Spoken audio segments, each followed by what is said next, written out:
હવે ધોરણ 12 ચેપ્ટર 4 અને ટોપિક છે 4.7 સોલેનોઇડ. તો સોલેનોઇડ શું હોય?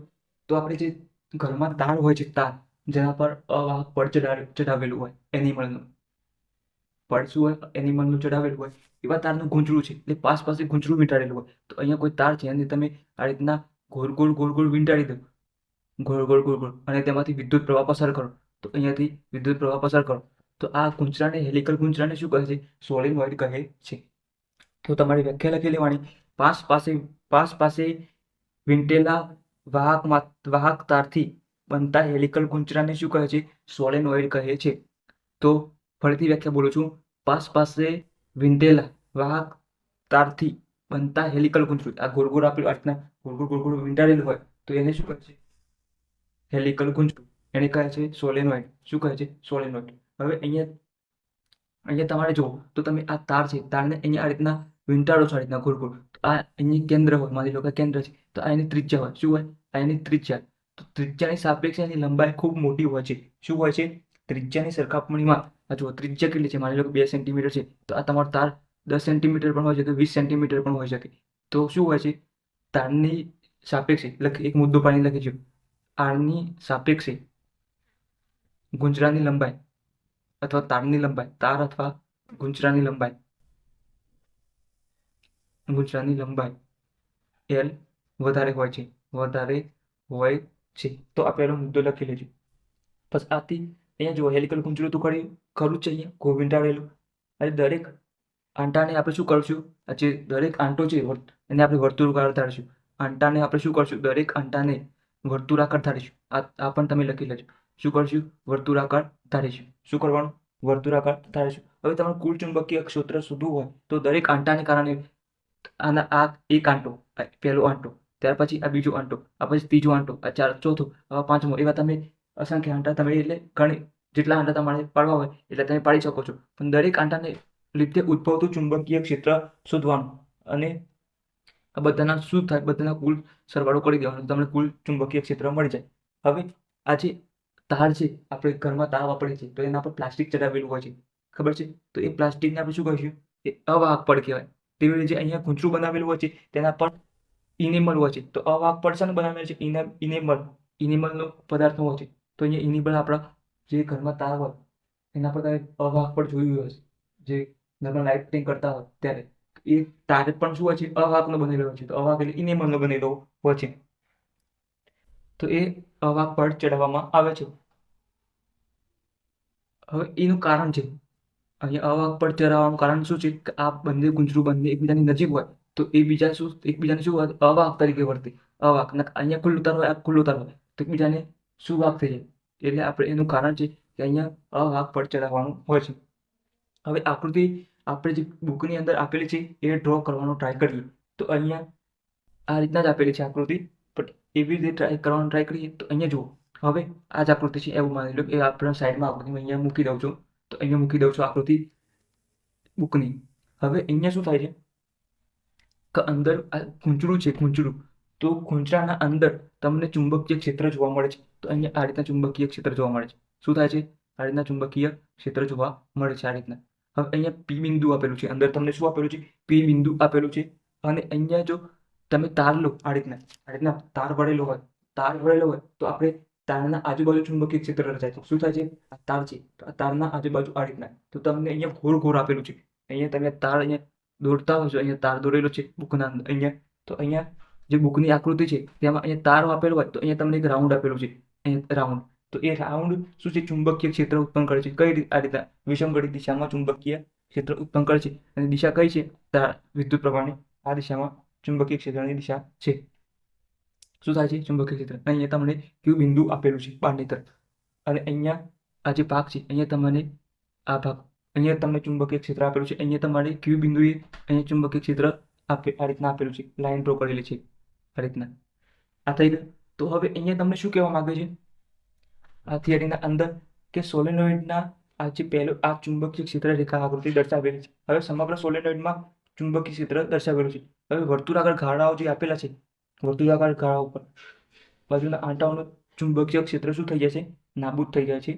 હવે સોલેનોઇડના અંદરની તરફ મધ્યમાં જે પી બિંદુ આપેલું છે, પી બિંદુ પાસે ચુંબકીય ક્ષેત્ર કેવું હોય છે? પ્રબળ અને નિયમિત હોય છે. એ પી બિંદુ પાસે, તો અહીંયા તમે એ પણ મુદ્દો લખી લેજો. તો સોલેનોઇડની અંદરની તરફ મધ્યમાં આવેલા પી બિંદુ પાસે ચુંબકીય ક્ષેત્ર નિયમિત, પ્રબળ અને તેની અક્ષની દિશામાં હોય છે. અક્ષની દિશામાં હોય છે. આ એક પણ બીજો આ મુદ્દો લખી લેજો.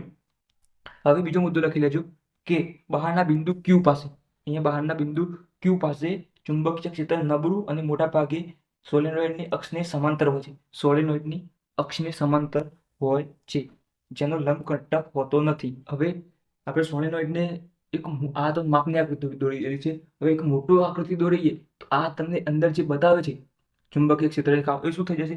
સમાંતર દેખાતી હોય એવું લાગશે તમને. તો એ પણ તમારી આકૃતિ અહીંયા મૂકી દઉં છું, જે બુકની અંદર આપેલી છે એ, અને અહીંયા હું ડ્રો કરું છું. તો તમને અહીંયા આ રીતના આકૃતિ અહીંયા મળી જશે, આ રીતના આકૃતિ. અને અહીંયા તમને ચુંબકીય ક્ષેત્ર રેખાઓ આ રીતના સમાંતર જોવા મળશે. શું મળશે? સમાંતર જોવા મળશે. આ રીતે સમાંતર જોવા મળશે. હવે અહીંયા તમને અંદર એ અને બી બિંદુ આપેલા છે. શું આપેલા છે? એ અને બી બિંદુઓ આપેલા છે. અહીંયા એ અને અહીંયા બી, આ દિશામાં ચુંબકીય ક્ષેત્રની દિશામાં. હવે અહીંયાથી તમને ડોટ ડોટ કરી અને અહીંયા શું આપેલું છે? ડોટ ડોટ કરી અહીંયા પી બિંદુ આપેલું છે. અહીંયા પી બિંદુ આપેલું છે. હવે અહીંયા શું આપેલું છે? અહીંયા ડી બિંદુ અને અહીંયા સી બિંદુ આપેલા છે. અને આ રીતના તમને અહીંયા એચ આપેલા છે. શું આપેલું છે? એચ આપેલું છે. અને અહીંયા બહારના ભાગમાં બિંદુ ક્યુ આપેલું છે. શું આપેલું છે? બહારના ભાગમાં બિંદુ ક્યુ. પણ અહીંયા સોલેનોઇડના અંદર શું થાય છે? અહીંયા તમે એક મુદ્દો ખાસ લખી લેજો કે સોલેનોઇડના અંદર, સોલેનોઇડની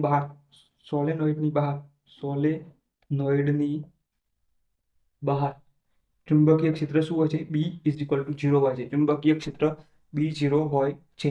આ થઈ ગયું. હવે અહીંયા આ થઈ ગયું છે, આકૃતિ આપણે ડ્રો કરી દીધેલી છે. તો હવે તમારે હવે એક પ્રશ્ન પૂછાય છે કે પ્રશ્ન કઈ રીતે પૂછાય છે? તો આ તમારે લખવાનું હોય છે અંદર, પછી બોલ્યું હોય તો અહીંયા હવે એમ્પિયરના નિયમની મદદથી સોલેનોઇડના અંદરના વિસ્તારમાં મળતા ચુંબકીય ક્ષેત્રનું સૂત્ર મેળવો. તો અહીંયા ચુંબકીય ક્ષેત્રનું મૂલ્ય આપણે શોધવાનું છે. હવે અંદરના ભાગમાં તો શું થઈ જાય છે? ચુંબકીય ક્ષેત્ર 0 થઈ જાય છે. બહારના ભાગમાં, અંદરના ભાગમાં ચુંબકીય ક્ષેત્ર મળે. હવે આપણે અહીંયા માની લો કે અંદર કોઈ ડીએલ ખંડ છે, કારણ કે એમ્પિયરના નિયમની અંદર શું હોય? ડીએલ ખંડ હોય. તો અહીંયા આપણે એક ભાગ માની લઈએ કે અહીંયા ડીએલ ખંડ છે. શું છે? ડીએલ ખંડ. એવી રીતે બહાર પણ માની લઈએ એક ડીએલ ખંડ છે. આ થઈ ગયું ડીએલ ખંડ. હવે અહીંયા પણ આવી રીતે ડીએલ ખંડ માની લઈએ. અહીંયા પણ આપણે ડીએલ ખંડ માની લઈએ. આ રીતે ડીએલ ખંડ માની લીધું. હવે એમ્પિયરના નિયમની મદદથી નિયમ મુજબ, તો હવે નિયમ શું છે? BDL, અહીંયા BDL ઇઝ ઇક્વલ ટુ શું થાય? μ0 સિગ્મા I. આ કુલ સરવાળો, વિદ્યુત પ્રવાહનો કુલ સરવાળો આવે, કુલ વિદ્યુત પ્રવાહ. એટલે આપણે સરવાળો બતાવી દીધું.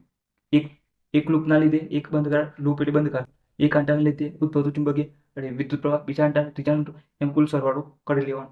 હવે અહીંયા BDL એટલે અહીંયા તો ઘણા બધા ખંડ છે, 1 2 3 4. આપણે એક આંટાનું ખંડ અહીંયા માની લો દોરેલું છે, બીજા આંટાનું એ રીતના માની લો. તો અહીંયા હવે આપણે શું કરવું પડશે? અહીંયા ABCD આપેલું છે નામ. તો હવે આપણે એક CD માટે પણ દોરવું પડશે. શું કરવું પડશે? આ ખંડ અહીંયા 4 લીધા છે, તો આના કારણે પણ BDL એટલે CD ના કારણે પણ, ત્યાર પછી CD ના કારણે પણ, પછી CB, પછી AB. આ બધાનું ખંડને લીધે ચુંબકીય ક્ષેત્ર શોધવું પડે, એટલે BDL શોધવું પડે. તો હવે આપણે સંકલનની જગ્યાએ લખીશું. તો અહીંયા BDL સંકલન BDL ઇઝ ઇક્વલ ટુ કોનું ચુંબકીય ક્ષેત્ર મળે છે કે નહીં મળતું એ આપણે શોધવું પડશે. તો હવે અહીંયા સંકલન, અહીંયા CD લખી દઈએ. CD, C અને D નો BDL થઈ ગયું. ત્યાર પછી સરવાળો કરવાનો. CD નો થઈ ગયો, CB નો લઈએ, CB BDL. તો ત્યાર પછી AB નું લઈએ. શું લઈએ? AB નો. તો અહીંયા AB લઈએ, ABBDL. ત્યાર પછી બાકી શું રહ્યું? AD બાકી રહ્યું. તો AD નો પણ લઈ લઈએ. ADBDL. આ થઈ ગયું. હવે કોનું ચુંબકીય ક્ષેત્ર મળે છે અને કોનું નહીં મળતું તો એ આપણે શોધવું પડશે. તો મેં વાત કરી કે ચુંબકના બહારના ભાગમાં તમને ચુંબકીય ક્ષેત્ર ના મળે તો બહારનો ભાગ શું છે? CD શું છે? બહારનો ભાગ. જુઓ CD શું છે? બહારનો ભાગ. તો અહીંયા ચુંબકીય ક્ષેત્ર 0. આ થઈ ગયું. હવે C અને B મેં એક વાત કરી. અહીંયા તમારે કયું ચુંબકીય ક્ષેત્ર અંદરના ભાગમાં સમાંતર અક્ષને જોવા મળે છે. સમાંતર અક્ષ લંબ ઘટક માટે શું હોય છે? લંબ ઘટક હોતો નથી. સમાંતર ઘટક માટે જ લાગુ પડે છે. લંબ ઘટક એટલે જે θ = 90 આવે. θ લંબ ઘટક માટે ચુંબકીય ક્ષેત્ર જોવા મળતું નથી એવું લખી દીધું. લંબ ઘટક માટે એટલે કે θ = 90 માટે ચુંબકીય ક્ષેત્ર B = 0. તો હવે અહીંયા પણ શું થાય? આ ભાગ તમે કૌંસમાં લખી દેજો ઉપરના માટે છે. તો અહીંયા BDL. તો CB માટે CB પણ શું છે? CB અહીંયા લખો CB = 90. એ પણ 90 છે તો આ પણ 0. હવે AB શું છે? θ = 0. તો અહીંયા AB θ = 0. તો θ = 0 તો cos અહીંયા શું આવે? cos ઘટક આવે. શું આવે?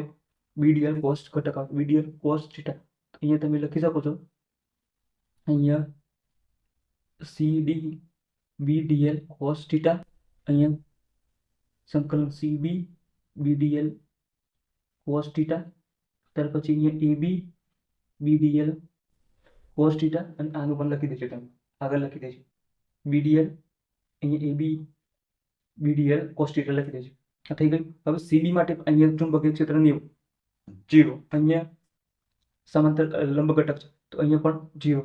આ 0 થઈ ગયું. ત્યાર પછી AB માટે θ 0 છે.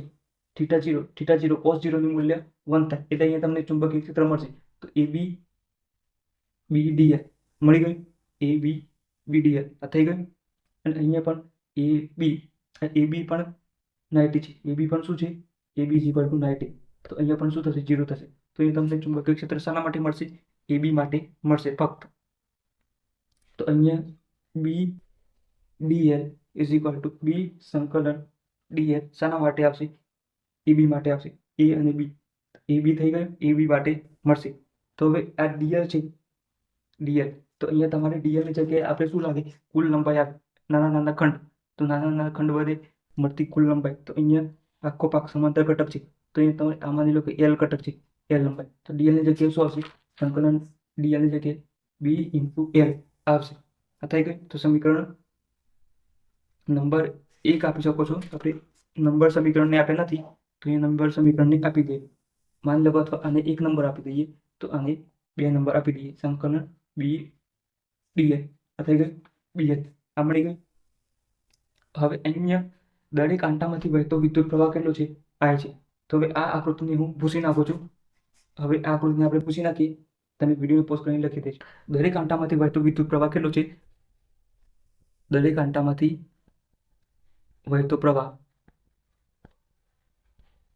I છે. અને એકમ લંબાઈ દીઠ આંટાઓની સંખ્યા N.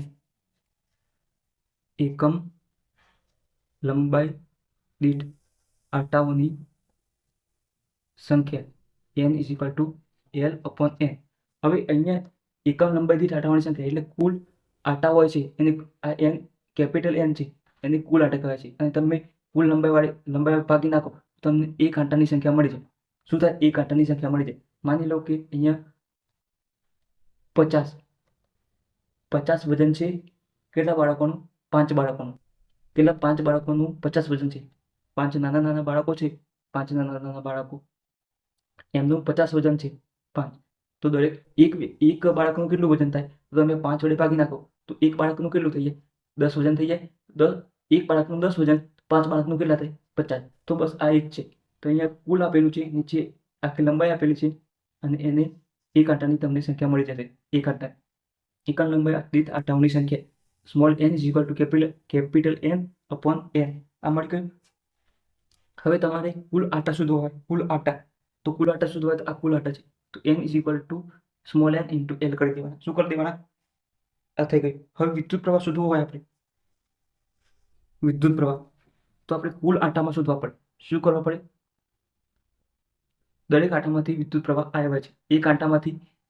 દરેક આંટામાંથી એટલે એક આંટામાંથી વહેતો પ્રવાહ I છે. તો આનો તો અહીંયા આટા કેટલા છે કુલ આટા? તો કુલ આટા is equal two small n into n. તો કુલ વિદ્યુત પ્રવાહ શોધી લઈએ. કુલ વિદ્યુત પ્રવાહ જે આપણે સિગ્મા આઈ લીધો છે, સિગ્મા આઈ. તો આપણે કુલ આટા લખી દઈએ. કુલ આટા વિદ્યુત પ્રવાહ આઈ છે અને કુલ આટા કેટલા થઈ ગયા? n l ઇન્ટુ આઈ. તો તમને અહીંયા કુલ વિદ્યુત પ્રવાહ મળી ગયો. તો કુલ વિદ્યુત પ્રવાહ મળી ગયો. એ મ્યુ0 આપેલો છે અને VDL પણ મળી ગયા છે. આ મળી ગયા છે. હવે આ આપણને વિદ્યુત પ્રવાહ મળી ગયો છે. શું મળી ગયો છે? તો અહીંયા તમે બીજી રીતે પણ તમે શોધી શકો છો. આ તમારે બીજી રીતે લખવું હોય તો તમે લખી શકો છો. તો એક આટામાંથી વહેતો વિદ્યુત પ્રવાહ I, તો કુલ આટા એટલે NL. તો NL માંથી વહેતો પ્રવાહ તો કેટલો થાય? NL into I. આ રીતે પણ તમે શોધી શકો છો. હવે આ સમીકરણ